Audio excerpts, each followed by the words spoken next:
if you followed me talking about BlizzCon, like especially on the leveling channel, I've been saying things like, my God, I can't control. Like I was like not sleeping because I was thinking about like, my God, what can they announce at BlizzCon? I had all these ideas in my head, and normally I would say like, don't do this. Like this is really bad for your brain. If you start setting up expectations and they are not matched, then you'll immediately have a negative amount of feedback on that thing that you were supposed to be enjoying. But I couldn't stop it. Like I'm aware of that. I still couldn't stop it. That's how excited I was for BlizzCon. So when me and Cop got together a couple nights ago, it was just pure excitement and everything was like amazing. I was super excited by it. But it was mostly because I had no idea that any of this would ever be announced. Usually there's like leaks and things that end up being somewhat true. I don't think I've seen a single thing from this expansion leak to anywhere, which is really hard to believe. We talked about this during the session with me and Cop, and I think he was right that it was probably like fake leaks. Like they were never real. The ones that were actually ended up being true. Those were probably orchestrated by Blizzard to generate hype. This time they didn't need that. Like they have all the cards now. And I want to talk a little bit about that because I do have some concerns now that that hype has kind of fallen off, right? Like it's like, oh, okay, well now that we're in reality again, it's, a couple days later, time to start thinking about the actual future. What is that future going to look like? The number one concern I have here is that they're stretched too thin. And the more I read these dev interviews, the more I think like, oh, this is definitely the case.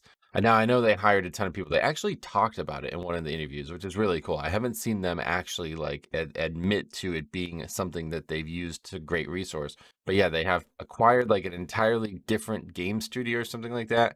Pro Lariat or something. I don't actually know what that is or how it went down. All I know is that I was told by people they actually have seen these people working and there's a lot of them. I think somebody said like up to like 60 new employees working on the game now because of that acquisition. So yeah, there's a lot more employees all of a sudden, and that's a really good thing for Blizzard, you would expect, but they have this weird habit of laying people off even after they do big acquisitions or hire a bunch of new people, and then suddenly like a year later they're laying a bunch of people off. So in terms of the company, I don't have any opinions on that right now, but it does sound a little desperate. It sounds like they're really trying to make sure that the problems they've had in the past aren't going to come up again.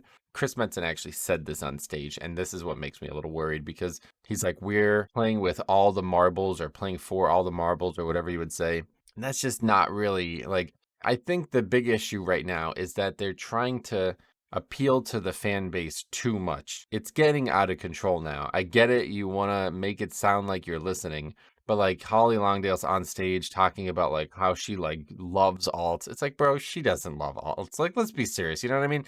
They're just saying these phrases that they hear this community constantly go on about, and it's just not the reality of what the game ever was. And it really rang loud to me when Ian was on stage yesterday with the deep dive panel or whatever that was, and he was saying like, originally the game wasn't supposed to be like this. It's like, yeah, no shit, dude. How about it when the community plays the game wrong for so long, the game just changes? I'm not a fan of that. I really am not. But I get it. It's because they gradually nerfed leveling. Is that good for the game? Is that bad for the game? I don't really know. Is this whole account-wide thing something that is actually going to make the game more fun for people who are already in this boat where they're upset about not having account-wide rep? That's like the main question for me, and I don't really I'm not confident that the answer is yes, unfortunately, because there's a fundamental RPG layer that this game needs to adhere to, and when everybody keeps asking for everything to be account-wide, you're probably compromising that. Like they already said that there will not ever be a benefit to having multiple alts funneling stuff to your main, but that's how RPGs have worked forever. Like the original purpose of having an alt was so that you could potentially get stuff that your main couldn't get and maybe benefit you as the player holding the account more than just the character. So like my first thing that comes to mind is like in the past, there's always been these massive bumps of rep or something like that. Like once a week, you can get a ton of rep. Well, that would be something that you could just log on, maybe like an hour. I remember it very well in Zereth Mortis. Log on and just get that weekly done, and that was like 90% of the rep that you would expect to get that week, and you'd be fine with that. Well, so I always said that that's a reason they'll never have alt-wide reps, because then you can't have stuff like that. Like if there's something that gives 100 times more rep than the regular content in the zone and it's a weekly, then all of a sudden the best way to get the rep is to just have 50 alts funneling that quest in every day. You just do nothing but that quest, and then you'll be exalted or rep, whatever the rep equivalent is now, 40 renown, and you'll never have done any other content in the game. So that's obviously not going to continue. Like they're not going to put content in like that again. Now there hasn't really been a ton of that in Dragonflight in general. I guess there's the cook, like the feast or whatever. That's probably like the biggest single source of rep. And then there's that like weekly quest, but that actually just requires you to get rep as well. So it's almost like not really an issue in my eyes. But there's always been stuff like that in the game where it's like, hey, here's this great vault level type thing where like you get something way more than you would expect to get, and it's just a weekly thing, so it's balanced, and it's encouraging you to log on every week. That if you could log on every week 50 times, it would completely change things. My other question about warbands is like, what's going to happen if you have multiple accounts? Like I have 2 accounts. I don't actually pay for the second one anymore now, but I have 2 accounts, and that second account has a bunch of characters that I do care about it on. So I assume the warband stuff will just be like actual BattleNet account wide, not like physical account, like every account that you have. They also changed like how Dragonflight works, and I'm not necessarily surprised by that, but that means that evokers now start at level 10. I haven't seen anybody actually upset about that yet, but I guess they did the same thing with Death Knight and Demon Hunters at one point. So like if you want to make an evoker and you haven't made one yet, just go make one now, because right now it's level 60. But if they did do a level squish, then maybe that character would also be squished down from 60 to 10. I doubt it though. But like, yeah, one way or the other, if like you only care about having an evoker at max level, then just go make it right now, and then eventually you can level it whenever you want. I don't even know how that works though. Like if you made the character and didn't log on it, that's what I did. I made the character at launch and I just never logged on it until I started playing it as augmentation recently. If you handle it that way, will the character still have the starting zone to do? Like, will the starting zone scale? Like, I have no idea how that part works. But if you're level 60 and the starting zone is level 10, then what's actually going to happen? I'm really excited for that part though. I love Evoker out in the world. I think it honestly might be one of my favorite specs in the game to play. So I'm actually really looking forward to doing a proper leveling challenge on Evoker. Whenever that pre-patch comes out, that'll be the first thing we do in that pre-patch is an Evoker leveling challenge from like 10 or whatever, I actually start probably like 13 or something, like 14 maybe. But yeah, in terms of everything being a little rushed, I feel like it's really the case. It feels to me like a little desperation, and they didn't really have that much to announce. Now, I think that's because of this whole warband thing like we've been talking about here, because in the dev interview, Ian said that that whole philosophy thing was not just their actual philosophy, it was the physical way the game was created. And like I said, like there's great examples of that everywhere in the game. So now they've had to like re-establish the framework of the game. I think he said like re-pour the foundation of the house kind of. And so that's probably a lot of work. In the dev interviews, they talk about like what the most difficult things were. A lot of them are talking about flying, but also a couple of them are talking about the warband system. And they say things like, it was a lot of work, but it's worth it. And it's just, is it though? Like, it just kind of bothers me. You know what I mean? Like, I know people like alts, but at least for me, I just don't. Like, I don't play alts like that. Alts have always meant to be an alt. That's what it is. It's not your next main. It's not your second, third, fourth main. They're not supposed to be as powerful. They're not supposed to share parity with your main character. Things I do approve of definitely though are like, I don't care about rep. So one way or the other, as long as there's not some crazy exploitative way to get rep with 50 characters opposed to one character, I don't really care. But like, yeah, definitely like when we had Venari, when we had like that talent tree for horrific visions, now they're talking about like the Bronzebeard tree in the delves, like those things should definitely be account wide, and I'm fine with that. But another thing that people probably don't think about things being account wide is how does it get handled if there's actual content tied to that thing that was account wide? Like here's some examples immediately. If every single thing in the game was account wide, then you'd never be able to replay a single thing in the game. Like if I wanted to do a quest line and finishing that quest line was account wide, then when I go to log on that second character, that character also has that account wide finish of that quest. I don't think they'll do something like that, hopefully. Obviously, they're still going to want us to level our characters and progress them in the normal ways. But the one thing I had not known about was heritage armors unlocking on the vanilla races. Was that account wide? I don't know. I've yet to actually find out. People tell me you can do them again, but I don't know if you can because I have multiple of night elves at max level and I don't get that quest on them. So I have yet to try it, but I'm going to try it at some point. I've already done the Torrent Heritage Armor. I really want to do it again because I did it like fast and didn't read it at all on stream one day just to unlock it. I want to actually go back and do a full leveling challenge on that. And so that's the thing, like the leveling challenge is like if there's content that you would normally want to do a second time, but it's now account wide, you won't be able to do it again. The thing that makes me immediately come to this topic is like Dragonflight. Like when you finish renown ranks, you get quests. I assume the only thing that would be account wide would actually be the 40 renown, not all the stuff that you would do after your 40 renown. Like imagine if you just logged on and you instantly 40 renown, hopefully all those quests that were there along the way would still be there. But will it be jarring for these other characters if, like, they're all out of order or something like that? I think it's potentially opening up some problems. Now, they did say they're really focused on this for the new expansion, not necessarily the old expansions. But yeah, like part of these leveling challenges I've been doing has been getting the rep. Right now, I'm in the middle of the Orc one, and if he was just automatically exalted with Orgrimmar because it was an account-wide rep, then that would be so much less interesting for my character. I honestly wish there was a way you can just toggle some of this stuff off because I'm just not interested. I don't really want all of this stuff to be account wide, and I feel like they're putting so many resources into something that's just not healthy for the RPG elements of the game that it kind of makes me concerned. Some things that are really cool though about it, like, being able to craft for your own character seamlessly, that's really nice. It's been really janky. Like a lot of the account wide stuff that's already been possible has just been janky. Like Ian said, like having the character have to like mail something to another character as if it's not on the same account or you're not the same person doing it. It's just really dumb and really janky. But yeah, the fact that they had so little to actually announce, like I think this is probably the least they've ever announced stuff in terms of just like raw actual stuff, because one of the major announcements was the fact that they're talking about 3 expansions right now. I'm gonna tell you right now, like I've never been more hyped for an expansion name than Midnight. That is like the coolest expansion name ever.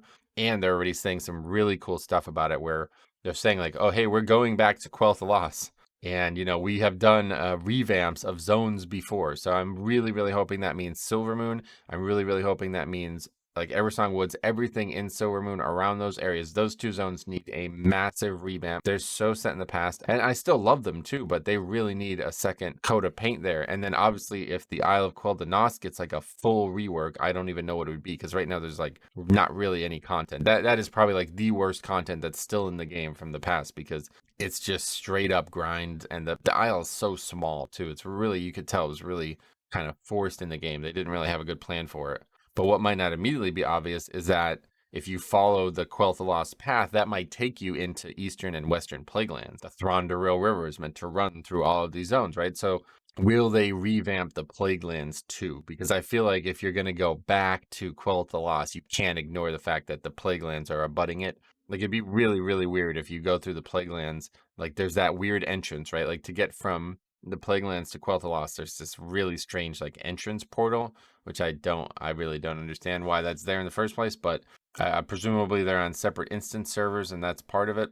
That's probably not going to be true anymore, right? Like if you can actually fly in Quel'Thalas in that area now, then certainly you would expect them to be seamlessly transitioned. And it makes you wonder, like, will they just revamp the entirety of Lordaeron into Quel'Thalas at that point? I really hope so, because right now there's a lot of weird, janky stuff going on in that area, and I would love to see, like, if you know me, if you watch the Undead Leveling Challenge at all, you will know that I absolutely love the concept of, like, everything that's pretty much played out in the Human and Undead campaign in Warcraft 3.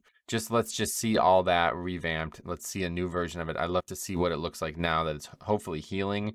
Problem is, like, if they are healed, do change the name of them? I don't know if they would do that, but I'm really excited for that. I get probably the thing I'm the most excited for.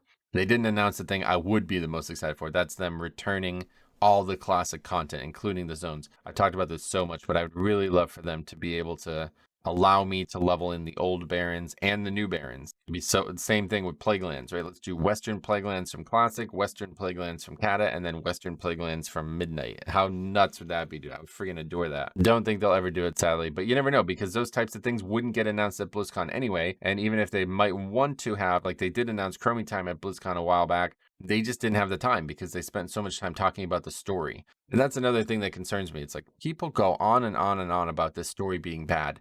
I just don't agree with you. Like I really don't. The amount of times people say things like they're not competent writers, they're not skilled writers. There was a comment I was just reading on one of the interviews here today, and it was like, what's the point of being excited for 3 expansions when it's still going to be the same people who wrote Shadowlands? It's like, bro, fucking Anduin's character is only as badass as it is right now because of Shadowlands. How could you call that bad writing? Even if you think it's not good, I mean, it's clearly well written. They set this story up years in advance, dude. And that's the thing that's, I think, tricking a lot of people. They think like, oh, 3 expansions. Wow, that's a big deal.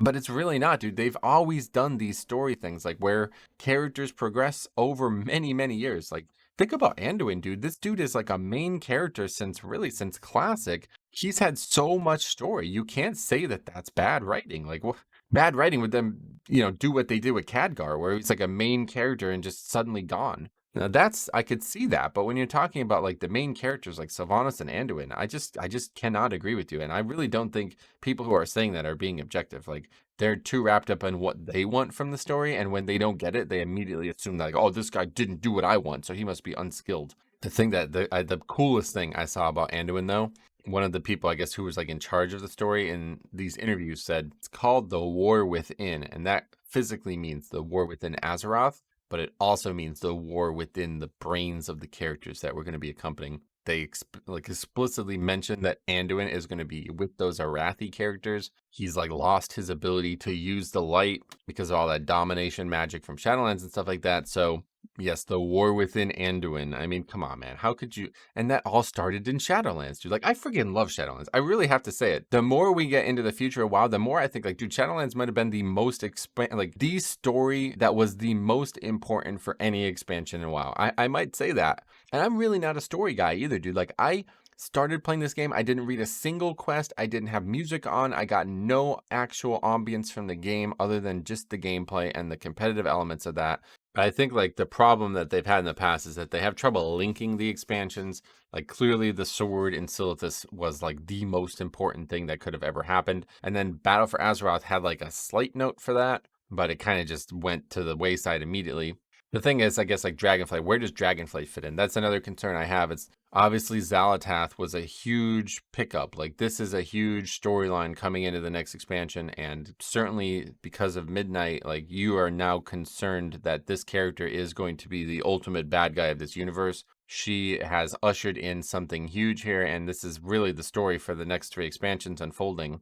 They talk about this conspiracy with the Titans, which is something that's been brought up a lot by the Primalists. It makes you wonder, man, like I said, are the Primalists the good guys? I always think that whenever I watch any WoW content, you always hear a lot of the same things coming from the Primalists. They're always saying the same things. And when they all say the same thing, Blizzard deliberately did that. Like it's not like the Twilight's Hammer where they're all kind of just spouting nonsense off and they all have different types of characters and voice lines. Like this Primalist thing, they always say the same thing about the Titans. Don't listen to the Titans. And yeah, they basically confirmed that that's end up, probably going to be a big part of the next 3 expansions. So what do we do to finish Dragonflight? Like, is the Fyrakk and the Amirdrassil stuff like completely pointless? Because I really feel like it might be. Dragonflight has been an absolutely stellar expansion, but it does make me feel like the other 3 Primalists just have no real bearing on it. Like if almost like a Ridicron was here just to usher in Xal'atath. They did the same thing with Gul'dan in Draenor. He was basically not really a character in the expansion. Like he was there kind of just like a Ridicron, but we never fight him. We never interact with him. We never really do anything. At least a Ridicron was in the 5-man, but like for most of the expansion, he's just done absolutely nothing, even though he's like the main important one out of all of them story-wise. But that's the only thing I'm concerned with is like, how do we transition from Dragonflight to this crazy saga of 3 expansions? Because it doesn't really feel like anything that's happening on Dragonflight carries over, at least right now. But I assume the Titan stuff that we've been looking at is the big part of it right there. I really want to do that Tears questline. I got to get to doing that because I really think that would be like they're having like a new end to it. I think it's actually already in the game, or maybe it's now coming in the patch or something like that, but you can get a shield. Really cool stuff. I love that white. There's like a white scale color for your dragon. Another concern I have though is the professions. Like they basically didn't talk about professions. I think that would be kind of the thing that they would have bumped out because they needed to talk more about some of the other content. And then, like I said, with some of these, like, I mean, the talents, I haven't talked about the talents at all because I'm not concerned. That's the only small concern I have with that hero talent thing is that they're going to be too basic. Unfortunately, I did get that feeling when we looked at the deep dive. I was looking at them and I'm like, these just aren't really that flavorful. They're just basically regular talents just in the middle of the tree. But I respect why they're doing it, because they do not want to fall into this trap where there's so many talent points that it's hard to balance the initial early parts of the tree. That was a big problem in TBC and Wrath, and that's ultimately why they cut down the talent points in Cataclysm. You'll see that if you're playing that stupid pointless version of Cataclysm Classic. That's a whole nother rant, not today. But yeah, I do think that the idea like Keeper of the Grove, it could have been way cooler. But yeah, I mean, it's not even alpha yet, so you never know. They could really iterate on that. I just hope for Blood DK, those three are really badass. Sandland starting to look awesome. I love the idea.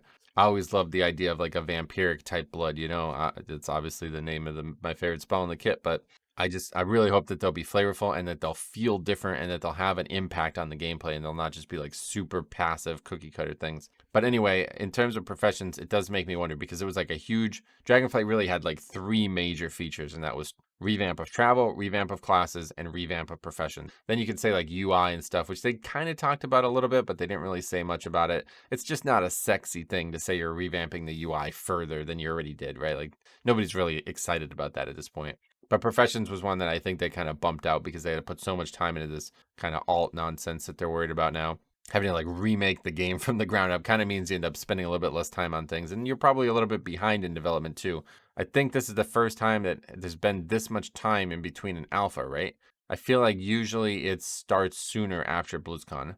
I want to say that BlizzCon would usually be in November and then that alpha would start after the holidays, but they actually said not until the spring. That's a while away, and it does make you wonder, because if the expansion is supposed to come out in the fall, usually it takes at least 8 months for an expansion's alpha to launch cycle. If spring technically starts in March, then I guess that can still come out in the fall. But there were some people saying that when you purchase the pre-order of the expansion, it says it will definitely be out before December 31st of 2024, which is not fall. I don't know. I don't care. I already bought the $90 thing. That's another concern I have, is that 3-day window. I think it looks really bad. It's just like a bad optic. I don't know why you thought you needed to do that. Like, I really don't get that at all. If you're worried about, like, they keep saying, like, oh, we just want people to have a few extra days without any type of stress. No advantage is going to be gained from that. Then just fucking launch the expansion on the weekend instead of on a Tuesday. Like, what's the difference? I don't really get it. If you wanted that, then you could have done that. You could have made a 3-week window before Raid's launch instead of a 2-week window. Yeah, it's pretty much like I'm pretty much always going to side with the company that makes money when they're trying to make money. A lot of people do the complete opposite. They just immediately start decrying any greed. This one, it's hard to defend. Like, it's clearly greed based. I can't see any actual gameplay benefit to it. It's a lot of dollars too. Like, that's many dollars. A lot of people probably just can't afford that, and especially not when like the base version of the game is so much cheaper. Why would you buy it if there's not actually any benefit to it? So they're like pretty much obfuscating the fact that there is going to be great benefit. Having 3 extra days of leveling is usually dramatic, especially if you're a streamer or an influencer. Like, you pretty much have to buy that. That's not an option. I bought it because I want all the other shit. If you haven't seen the stuff that you get with this purchase, it is fucking insane. Unbelievably good.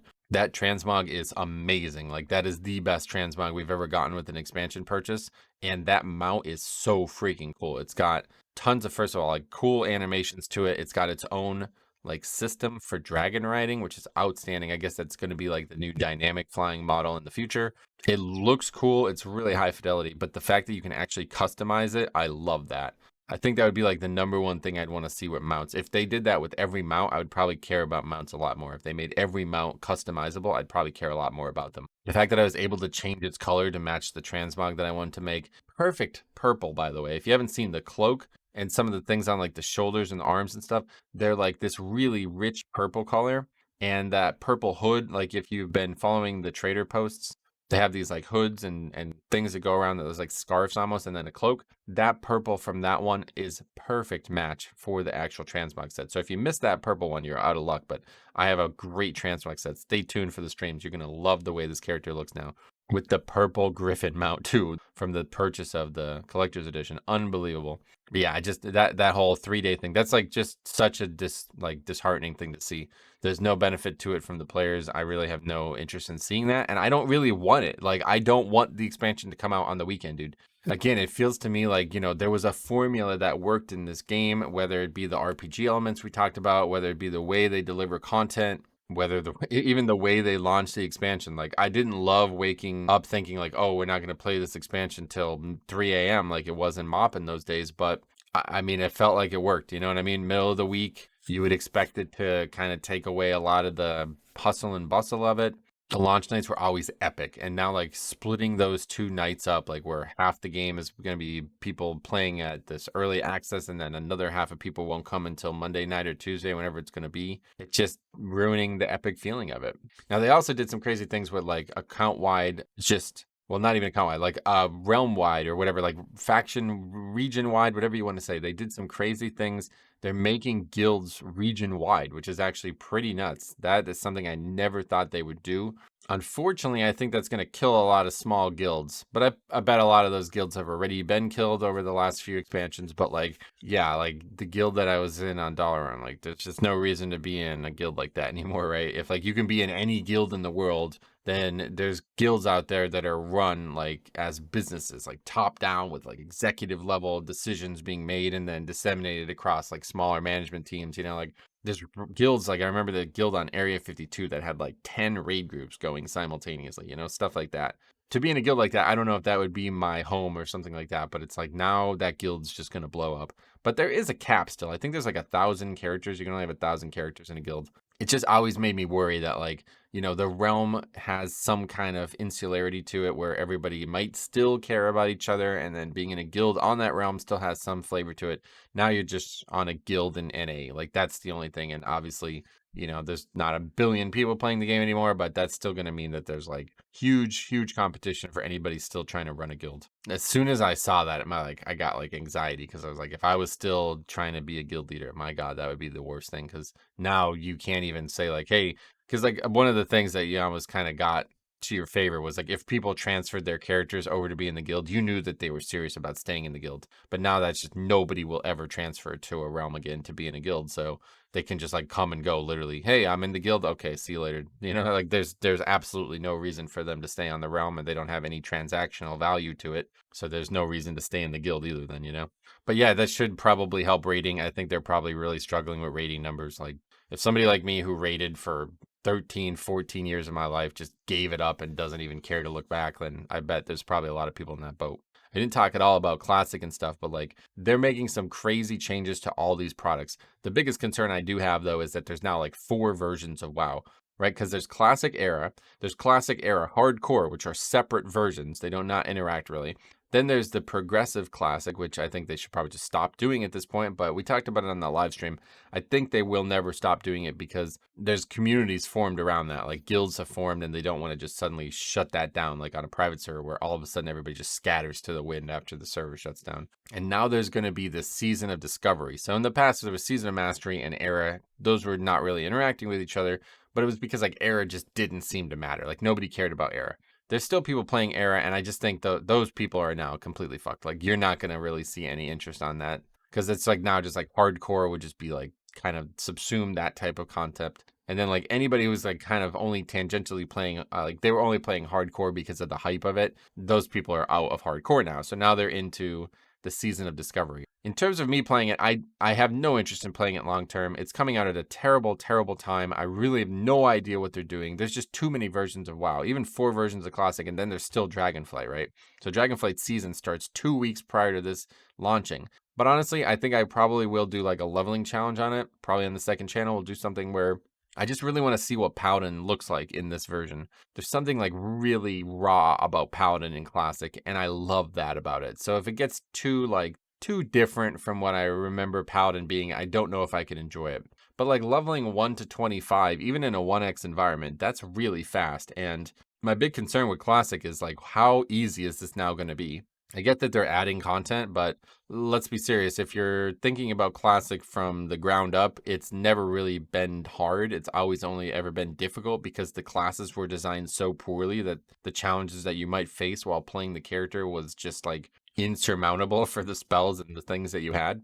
Well, if you start adding all of those things, like you're having all these new utilities and all these new abilities, what the hell does that look like for any content at all? Like, especially leveling. The thing is, like, I got to see how this changes leveling. I don't know when you're going to get the first glyph or rune or whatever they're calling it. But if you get it, say at like level 5, it's like, is that like has that been accounted for while leveling, or have they made zero changes to leveling? And I think the answer is going to be it's not going to be great because frankly, like Season of Mastery was fun, but it was just because it was classic. They made almost no changes to the game, you know? And it just worries me that the team is too small. Like they're probably not actually going to do anything that's worth having done. They're not going to make like some crazy blanket rework of all the content in the game just to rebalance it. And I think it's just Wild West. Like, just go blow the doors off everything. Just go be super overpowered. Play it like it's Wrath, basically. Like, it'd be like playing, yeah, pretty much. A lot of the spells even are just spells that are in Wrath of the Lich King. So a lot of this stuff you don't even need. You can just go play Wrath and just lock your character to 60. Yeah, I don't know. I'm not a big fan of that concept. The whole Classic Plus thing, I think, is a terrible mistake. Classic is classic because it's classic. Don't change it. They didn't, for as much of a meme as it's become, like Holly literally talking about it on stage as a joke and people clapping about it. But like the hashtag no changes things, like I stand with that original mentality, man. There's a reason classic is unique. And when you start actually changing the content of classic, it better damn well be worth it. You know what I mean? It better be something that actually impacts the game in a way that definitely makes it more fun. But if you're just compromising what classic is, then you're just pandering to the same, you're having the same problems that we potentially have in retail where they're listening to people who don't really love the game. They don't love the core idea of what the game is. And now they're listening to those people so severely that it's actually changing the core idea of what the game is. And that's kind of the problem when you listen to the audience, because not every person in the audience has the exact same opinion. And so even if you listen to 51%, like whatever the actual statistical majority of the game is, then the other 49 potentially didn't get listened to. So now they're unhappy. And it just creates this weird like ebb and flow of people who are happy and people who are unhappy. It's just not a way to make a game. Like the way this should have always gone is like, here's what the game is, firm foundations on this. If you don't like it, don't play it.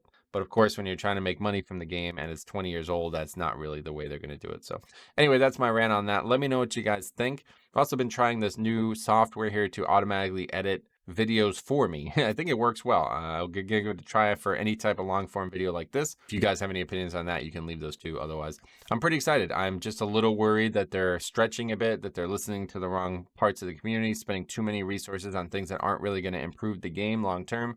But Dragonflight was so freaking good that even if they didn't actually make any structural changes to the game at all, I would still be very, very pleased with whatever 11.0 offers. So thank you for watching. We will see you guys soon. We'll be back to Mythic Plus, the patch coming this week. Hopefully the servers are going to be up on Tuesday. As of the time of recording this, they still have no actual post on when they're going to be down, but probably good chance Tuesday I will not be here. But definitely Wednesday we'll be back with Mythic Plus. So thanks for watching. Stay tuned. I also really do want to do a recap.